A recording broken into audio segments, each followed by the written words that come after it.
No programa Diálogo desta semana, alguém do programa do Jô. É ele, o nosso historiador, especialista em história das religiões e história universal, o nosso Jeová Mendes, que já esteve tantas vezes lá no Jô, 9 vezes no Jô, e que ganhou caneca, que me trouxe essa caneca exatamente para demarcar esse, para lembrar, assinalar essa sua passagem. Mas hoje não tem caneca, mas tem água, por gentileza, vamos tomar água. Mas ele me trouxe, além dos seus livros do seu livro sobre Jesus, da sua máquina de escrever e do rádio, onde ele hoje milita, levando, digamos, a sua palavra sobre a história das religiões, ele me trouxe coisas inusitadíssimas, como, por exemplo, uma baladeira. Eu não imagino como é que um cara especialista em cristianismo me traz um instrumento de assassinato dos pássaros e dos bichos. Ainda trouxe até pedra. Ele trouxe pedra. Eu matava os passarinhos para comer assado. Como é essa história? Me conte aqui que eu vou polemizar com você sobre isso. Como é que você, um cristão, fica matando passarinho por aí, hein, Jeová Mendes? Hein?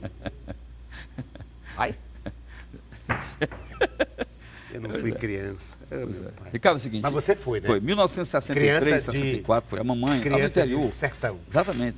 Eu nasci no sertão, nasci no interior de Itapiúna, né? Você é de Itapiúna, Ceará? De Itapiúna, exatamente. Tá. Eu sou da família de Antônio Conselheiro, Antônio Vicente Mendes Maciel. Estamos aqui com um parente de Antônio Vicente Mendes Maciel. Olha o cristianismo de novo. Exatamente. É muita coincidência. Eu pareço muito com o Antônio Vicente Mendes Maciel. Né? O nosso Antônio Conselheiro. É aquela figura mística, né? Fundador de Canudos. Exatamente. Um revolucionário, um homem que enfrentou o exército. Foram 15 mil mortos, 15 mil mortos. Entre civis e militares. 4 expedições. Exatamente. No final do século XIX. Na última expedição morreu até um marechal. Você sabia que morreu o marechal? Sim, o Marechal Bittencourt. Exatamente. Carlos Machado Bittencourt, que era ministro da Guerra de Prudente de Moraes.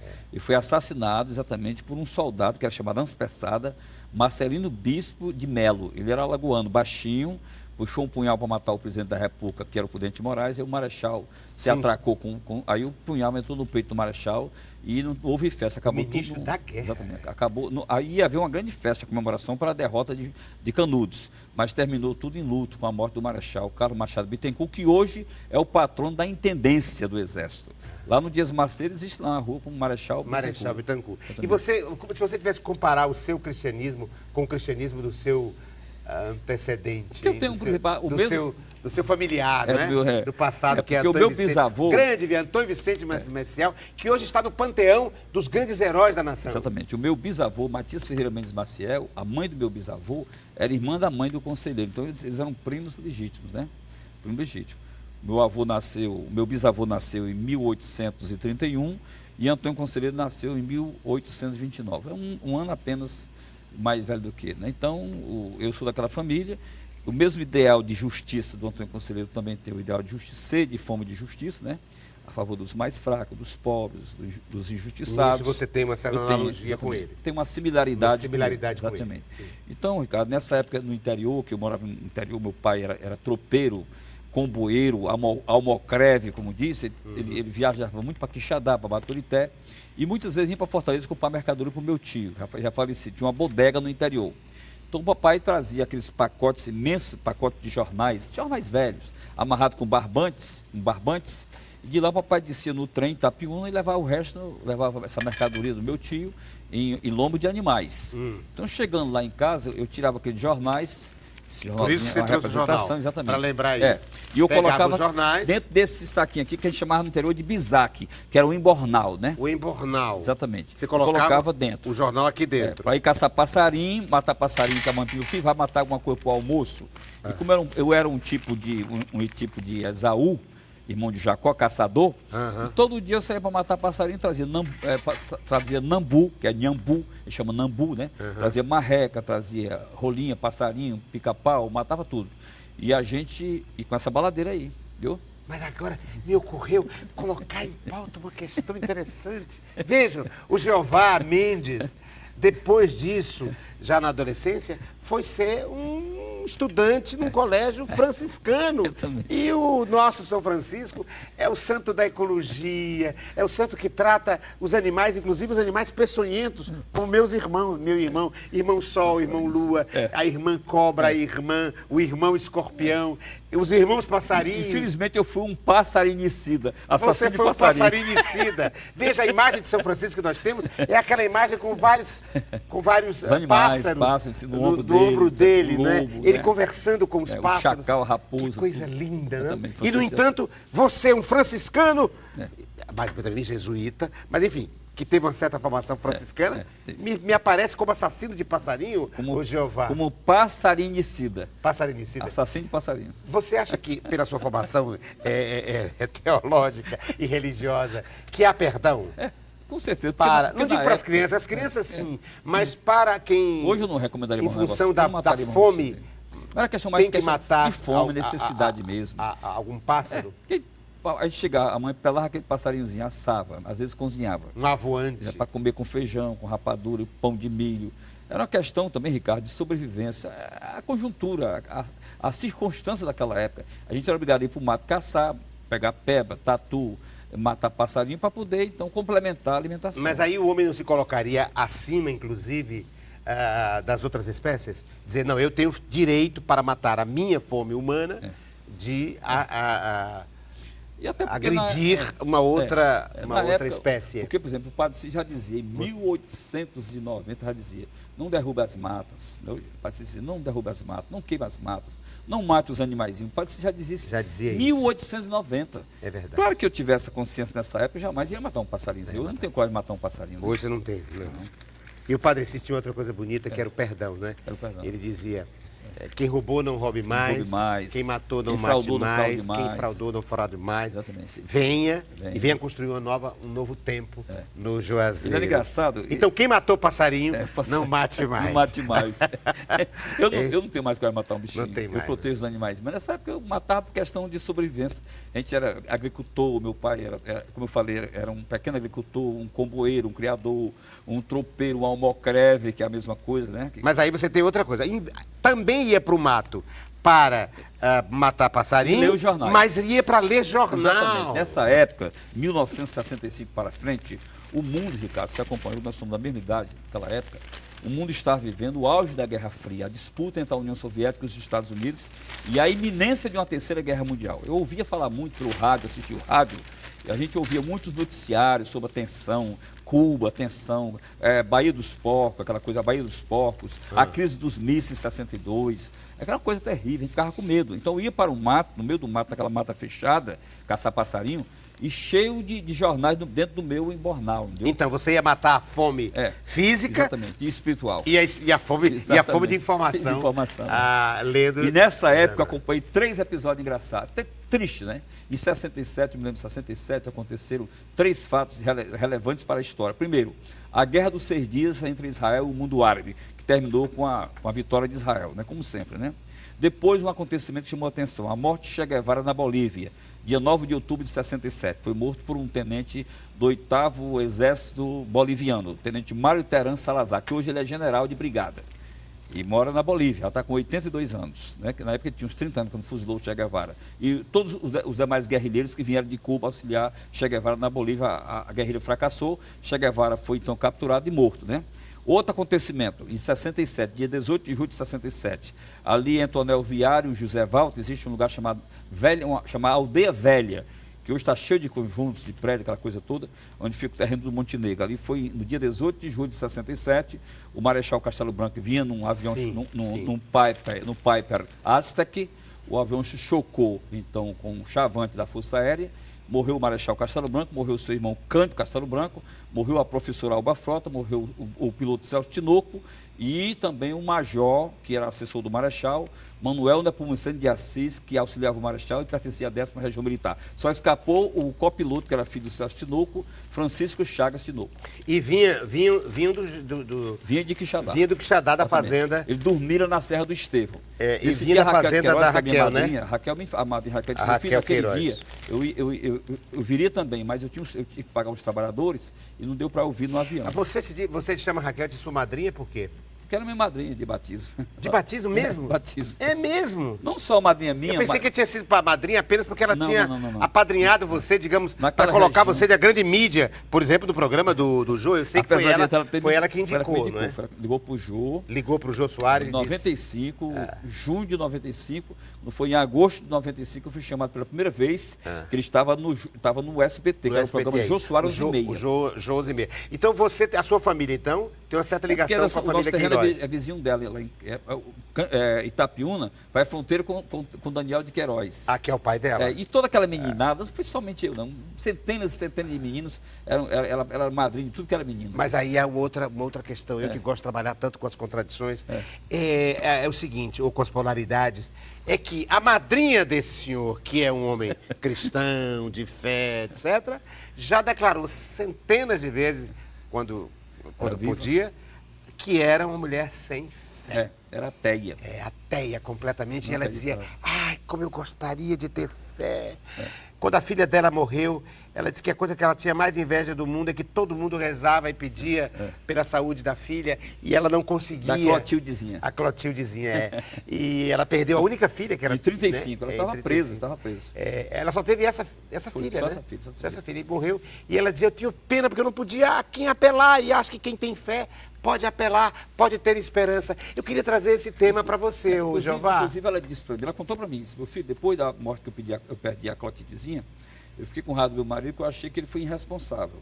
É tanto que ele, quando ela saiu da prisão, tinha perdido a filha, ela se separou imediatamente dele, aí conheceu um médico de Goiânia, chamado doutor Oyama de Macedo, e conviveu com ele até 1982, quando ele veio a falecer. Né? Ela ficou viúva em 82. Mas eu queria falar sobre isso, eu queria falar sobre as pessoas que não têm fé Pois é. e que podem viver, como a Raquel, os princípios, mesmo sem fé. Ela me dizia, os meu princípios filho, os princípios da solidariedade, da caridade, Exatamente. mesmo sem religião. Ela dizia o E seguinte, sem meu fé. filho, a única coisa que é ruim para quem não tem religião, para quem não tem uma fé no Deus Supremo, né?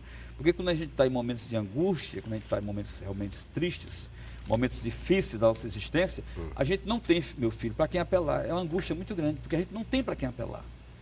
Não tem a Você vai possibilidade apelar de para dizer, você mesmo, que está em situação difícil? eu vou rezar porque aí vai alguém, vai teleologicamente resolver o meu Ela problema. falava muito isso para mim. Não, né? Ela falava muito isso para mim. E ela era diabética, e a Rocida trabalhava lá, ela me dizia o seguinte, ela comia as coisas escondidas, comia açúcar, comia bolo, comia tudo. Dona Raquel, a senhora não pode estar comendo essas coisas, a senhora é diabética. Não tinha jeito, comia tapioca, comia farinha, comia tudo.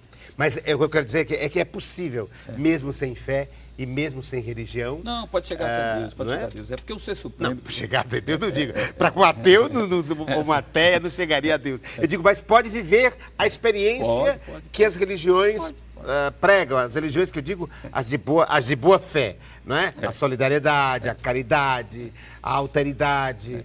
O Stalin, por exemplo, o Stalin se dizia materialista, como Lenin, como Trotsky, todos os demais hierarcas do Partido Comunista da União Soviética. Sim. Mas o Stalin estudara como eu também no colégio jesuíta.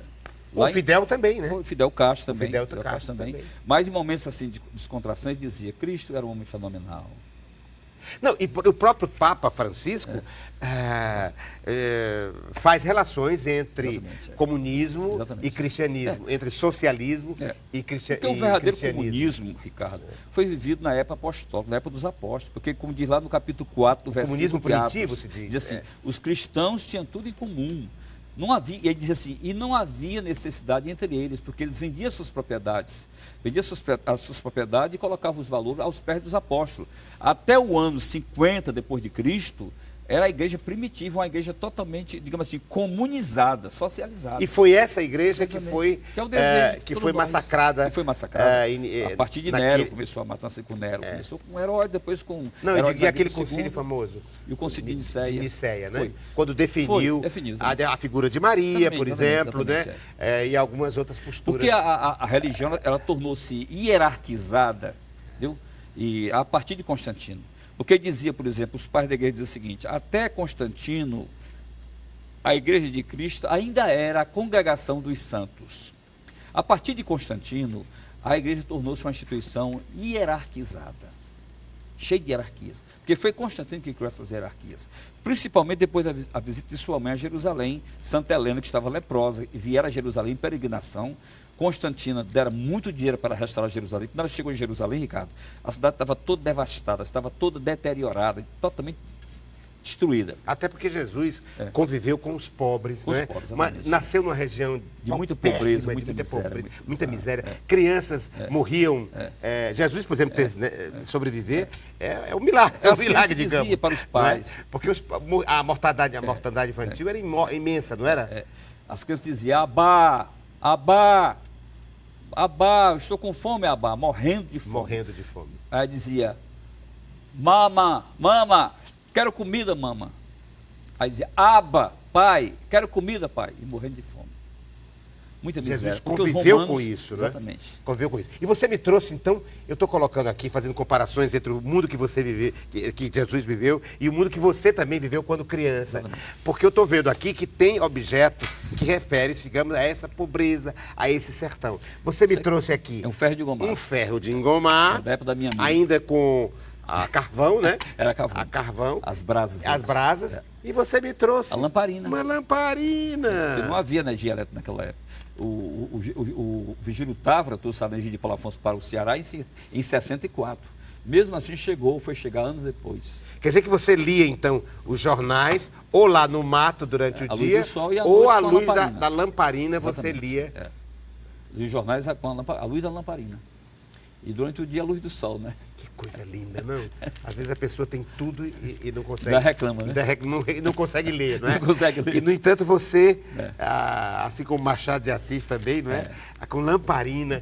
Não é? A própria Raquel, veja, estou me lembrando, a Raquel estava doente e o pai obrigava a apagar as luzes da Exatamente. fazenda, não é? E ela, escondida do pai, colocava a lamparina, um lampião, Exatamente. para poder escrever. E foi ali que ela escreveu no chão Foi. o romance... O 15. O romance O 15. Que ela escreveu em 28, ela terminou lá no Pici. Lá no ela Pici, bota lá, Pici, 1928. É o sítio do Pici. Sítio do Pici. Hoje tem uma casa lá. Que tá lá a casa, né? Está abandonada isso. É? A Sempre casa eu passo lá. tão linda, né? A Raquel. Tem um pessoal lá Embora a que- Raquel seja uma figura controversa, mas enfim, não como escritora, né? E depois eu fui para os extraordinária, jesuítas. como cronista e como romancista. Mas algumas posições políticas ela Exatamente. transitou, É, não é? ela foi. O golpe Ela- de 64, ela se aliou a Mas- ele, mas aliou-se num aos- determinado em 64, momento, mas ela foi do antes lado- ela era comunista. Ela era comunista. Depois rompeu Enfim, com o depois comunismo, rompeu, né? a Ela partir viu do- uma série de atrocidades A também partir no do comunismo, livro né? Caminhos de Pedra. Caminhos né? de Pedra, exatamente. Mas enfim, E depois João Miguel. e depois o João Miguel, o romance. Sim, porque queriam que ela aplicasse, o Partido Comunista queria que ela aplicasse no romance a ideia do realismo socialista, né? exatamente, O herói popular sempre, o herói coletivo Exatamente. e o herói individual, mas um herói que fosse sempre afeito e afável às causas sociais. Ela disse também, Ricardo, para mim que é o seguinte, que quando o Nikita Khrushchev, em 56, denunciou os crimes de Stalin, ela disse que aí foi a gota final. Foi um grande momento, Foi, né? ela disse, Um grande ela momento. disse, no dia que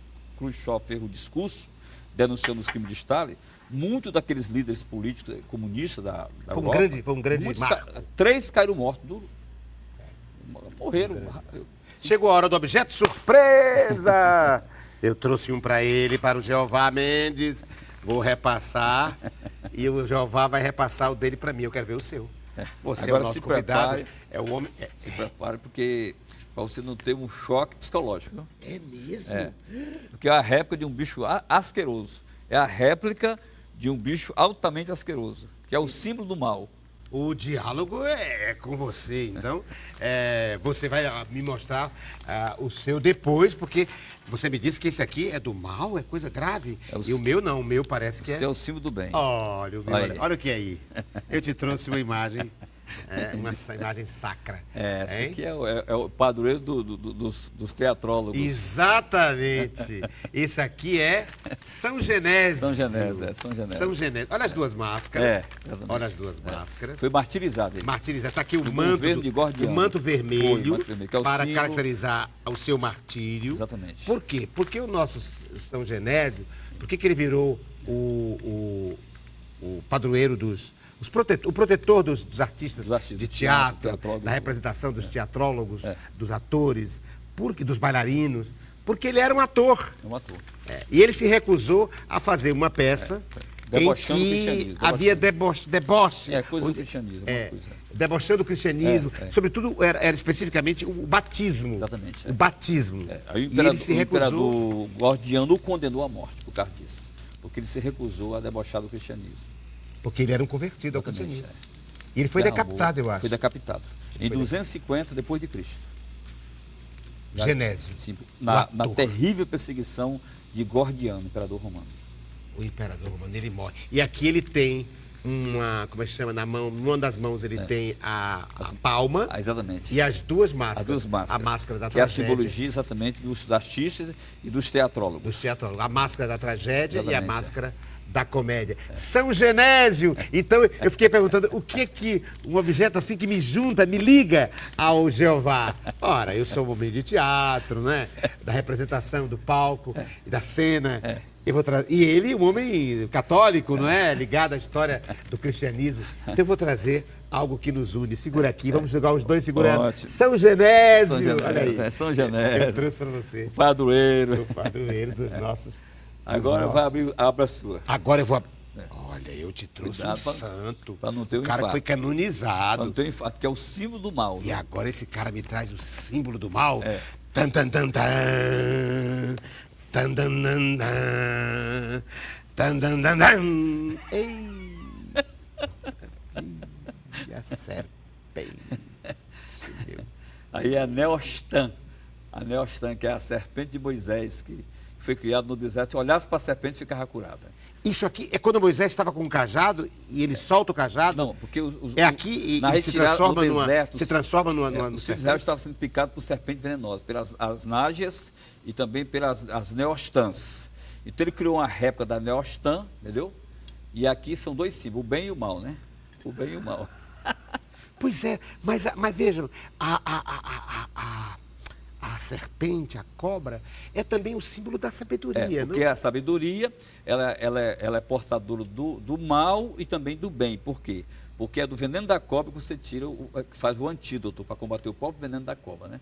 Tanto assim que um dos símbolos, acho que é o símbolo da medicina. É o bastão de da Asclepio. farmácia, não, também, não?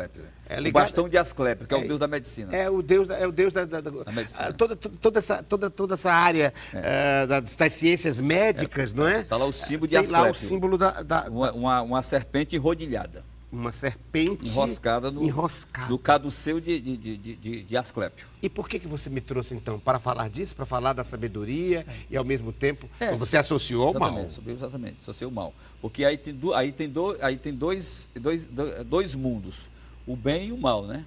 Porque a serpente, Jesus falou, sede prudente como as serpentes e simples como as pombas, né? E simples como as pombas. Exatamente. E no paraíso teria sido pela cosmogonia, não é? Teria sido pela cosmogonia judaica, né? Judaica cristã. Teria sido a cobra. Exatamente. Quem seduziu, quem Seduziu incentivou Eva a comer o etrog. a comer o fruto da Foi, da que era o ciência, etrog. o fruto. A desobedecer, digamos, né? A desobedecer. Mas o etrog, segundo o judaísmo, que realmente é uma planta, é uma fruta especial que é plantada em Israel, segundo os judeus, a fruta era o etrog. O etrog simbolizava apenas uma ordem dada por Deus, você não deve tocar nessa planta, era uma regra. Você pode comer de todas as frutas, menos do etrog. O etrog simbolizava um limite entre o bem e o mal. Então, é o fruto proibido, não é? Exatamente. O fruto proibido, muita gente pensa, a tradição popular, falar em maçã. Maçã nem existia naquela época. Existia o etrog. O etrog, que é uma fruta muito especial em Israel, hoje ela é considerada uma fruta sagrada, que hoje é cultivada em Israel. Então, por exemplo, Deus falou, pode comer de todas as frutas, menos dessa fruta. O sentido é a desobediência.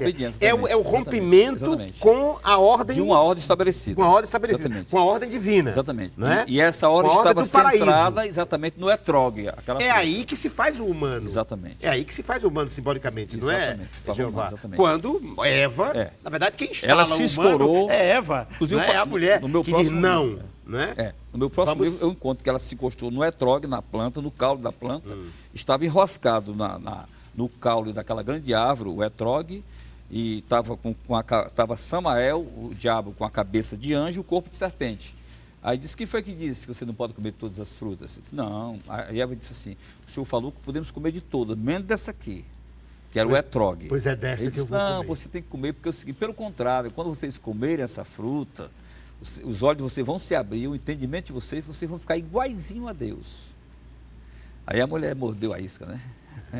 Pois é, mas aí ela funda o humanismo, né? O humano, né? Exatamente. Ela funda a condição humana. E diz Porque ela começa a ser responsável pela sua própria, Exatamente. pela sua E própria o próprio conduta. Talmud Ela perde diz, o paraíso, né? E o Talmud diz também, Ricardo, o Talmud de Israel, de Jerusalém fala que ela teve que, Caim era filho da serpente, porque segundo os judeus, segundo os documentos antigos, ela foi ludibriada por Samael, que era o demônio, e disse que eles tiveram realmente relação, ela cometeu lascívia com a serpente, com o anjo decaído Samael, que tinha o corpo de serpente e a cabeça de anjo.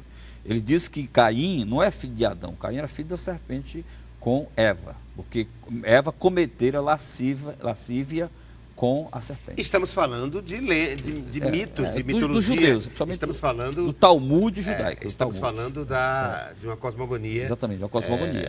Nascimento do mundo, né? O nascimento de uma determinada visão de mundo, não é? Aqueles tempos imemoriais. Os tempos imemoriais, para a gente compreender, são uma espécie de... É uma ficção, né? Uma ficção. Mas é uma ficção cheia, prenhe de simbolismos, não é? Que os judeus mantêm a ferro e fogo essa versão. A ferro e fogo, né? De que Caim era filho da serpente. que depois mataria Abel. Exatamente. Não é? E depois geraria um outro filho chamado Sete, que é o filho de Deus, que era o homem justo, santo. Daí começou a linhagem de santos. Aí Sete gerou Enos. E a Bíblia diz, a partir de Enos, 3.975 a.C., a partir de Enos, o nome do Senhor passou a ser invocado. O primeiro homem a adorar a Deus foi Enos, filho de Sete, neto de Adão.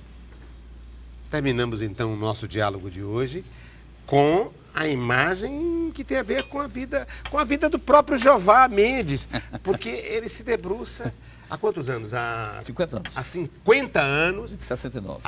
Desde 1969, ele se dedica a estudar histórias, né? Cosmogonias cristãs, judaicas, paganismo, as religiões de mistérios, as figuras, né? Os mistérios de Eleusis, os milagres, exatamente. Não é? E não só do cristianismo, de todas as não religiões. só de catolicismo. Ele é um especialista, um historiador em todas das as religiões. E foi com ele, ou está sendo com ele, vai terminando agora o nosso diálogo. Ele me trouxe uma serpente e eu trouxe para ele São Genésio. São Genésio. Como é então que eu vou terminar hoje, além de agradecer a presença do nosso dialogador de hoje, Jeová? Como é que eu termino, Jeová? Não sei. Para dizer, bom, ele que está nos livros, ele que está no rádio, ele que está na palavra, está agora também na televisão. Na próxima semana, a gente volta para pronunciar outros nomes que não sejam exatamente Jeová, porque Jeová só pode ser pronunciado uma vez, segundo o judaísmo. No ano, todo dia só pode pronunciar uma vez. Na próxima semana, então, a gente volta com mais história, com mais filosofia, com mais arte, com mais gente inteligente como Jeová Mendes no nosso diálogo.